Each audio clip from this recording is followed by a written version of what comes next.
Tim and the Hidden People. Tim Meets Captain Jory by Sheila McCullagh. Read by Simon Flynn. It was very cold. Tim put another blanket on his bed when he went upstairs that night. It was a red blanket. It made him feel warm just to look at it. When he woke up in the morning, the room seemed very bright. He jumped out of bed and ran across to the window. The yard was covered in snow. The roofs of the houses were white, and the railings looked as if someone had spread white icing along them. The sky was dark grey. Tim pulled on his clothes and ran downstairs. He could hear Aunt May in the kitchen, but he slipped out of the front door and across the yard. He ran across the snow and out into the road to look at the canal. It was covered in ice.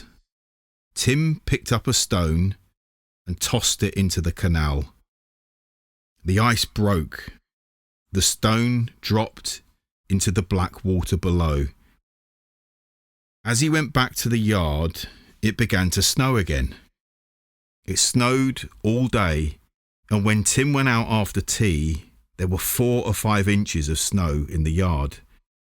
The sky was still dark, and the lights were beginning to go on in the windows of the houses. Miss Miff came down the steps of the house. She was carrying a little grey kitten.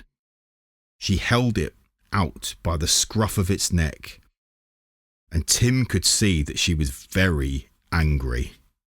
"Tim," cried Miss Miff as soon as she saw him. "Tim, did you put this cat in my room?" Tim shook his head. "No," he said. "You must have done," said Miss Miff. "No one else would." "But I didn't," said Tim. "Well, I won't have it," said Miss Miff, and she stepped out into the yard. "What are you going to do with it?" asked Tim. "Drown it," said Miss Miff. "Throw it in the canal. I hate cats." "But you can't," cried Tim. "Oh, yes, I can," said Miss Miff. She set off across the yard. "But don't, please don't," cried Tim. Miss Miff didn't even look round.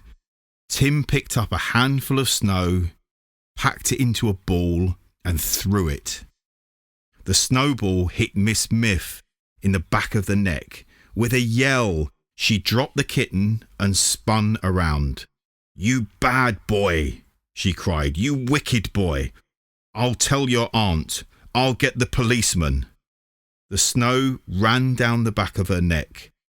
She took a step towards Tim, shaking her fist at him.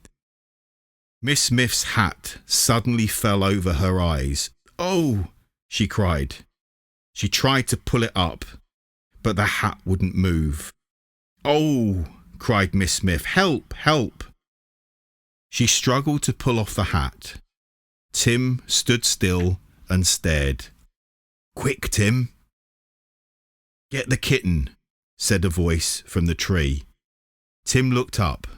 Tobias was standing on a branch, his legs deep in the snow. His eyes were shining, his tail was twitching. "Be quick, Tim. Get the kitten," he said. "Take it inside." The little kitten was half lost in deep snow. It was struggling along, mewing. Tim picked it up, slipped it under his coat, and ran into the house. Aunt May was just coming up from the kitchen. Tim ran past her and upstairs to his room. He put the kitten down on his bed and went to the window. Mr. Berryman, who lived in the corner house of the other side of the yard, was trying to help Miss Miff. The hat was still over her face, and Mr. Berryman was pulling at it. Miss Miff was shouting for help and waving her arms. As Tim watched, the hat suddenly came off. Tim looked across the tree. Tobias had vanished. Tim looked at the kitten. It was a poor, wet little thing.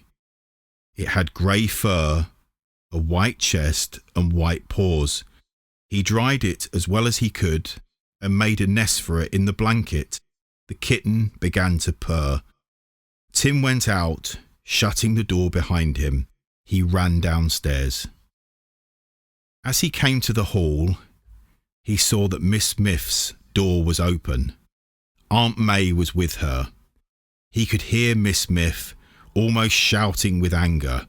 "That boy!" she cried. "It was all that boy!" Tim slipped out of the hall and downstairs to the kitchen in the basement. He took a saucer and filled it with milk. Miss Smith was still shouting, "That boy!" as he slipped back upstairs to the kitten, but she didn't see him. The kitten had just finished the milk and was beginning to wash itself when Tim heard Aunt May calling.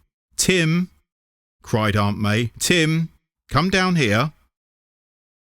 He opened the door and went slowly downstairs. Aunt May was in the hall.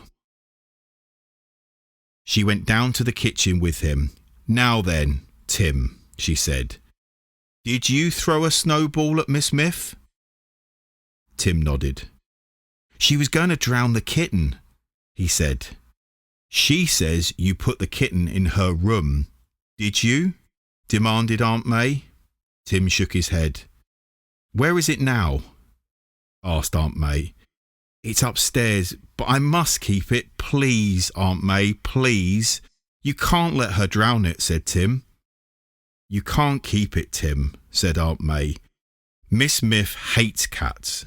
She wouldn't stay here if there was a cat in the house. And we need her rent. You'll have to let it go." "But you can't turn it out in the snow," said Tim. "That's as bad as drowning it." Aunt May looked at him. Tim's face was white. "Slip over and see Mr. Berryman," she said. "Slip over and see Mr. Berryman," she said. "You tell him about it. I think he might look after it for you."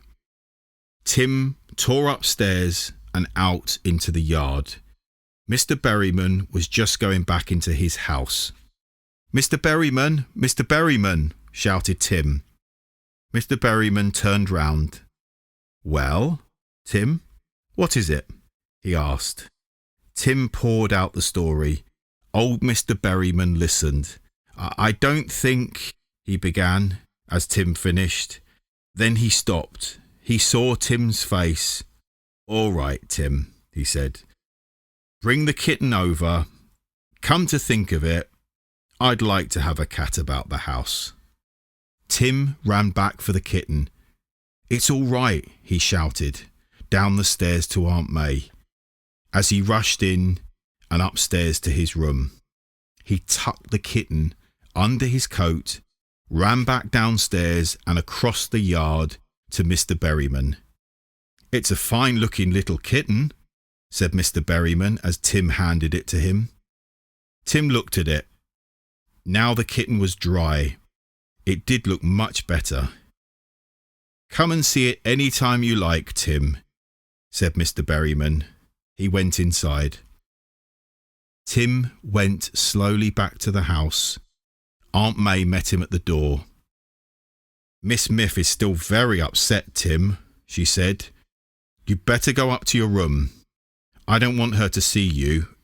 It will only make things worse." Tim nodded and went slowly upstairs. He opened the door of the room and stopped dead. The light was fading from the sky, but someone had lit the candles, and in the candlelight, Tim saw a man sitting on the old chair, waiting for him. He had a three-cornered hat on his head and a black patch over one eye. He had a long blue coat with brass buttons. One sleeve was empty. It was pinned across his chest. The other hand was resting on a sword which lay across his knees. Tobias jumped down from Tim's bed. "Come in and shut the door, Tim," he said. "This is Captain Jory. The man in the chair stood up. So you're Tim, he said.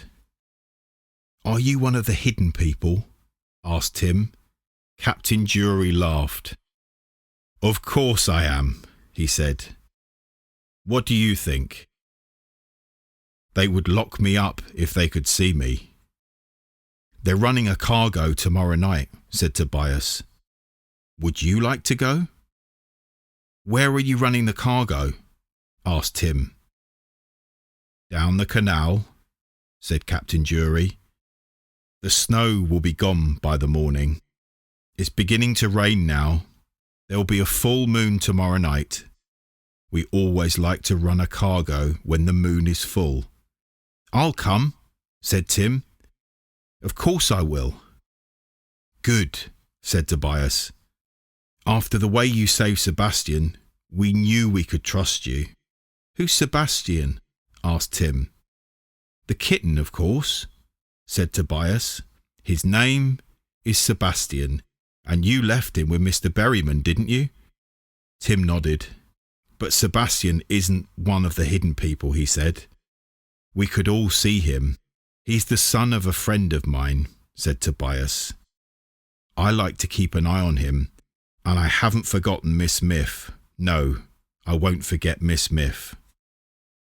Tobias seemed to grow bigger. His claws were out, and Tim saw that they were very long and sharp. Tobias's eyes were very bright. What are you going to do to Miss Miff? Tim asked. Nothing tonight, said Tobias, but you wait. You'll see. Tim suddenly felt afraid. You won't hurt her, will you? He said. The wind blew in at the open window. The candles went out. Tim felt for the light switch and clicked it on. Nothing happened. The electric light never seemed to work when Tobias was about. He found the matches and lit the candles. The room was empty. Tim opened the door and listened.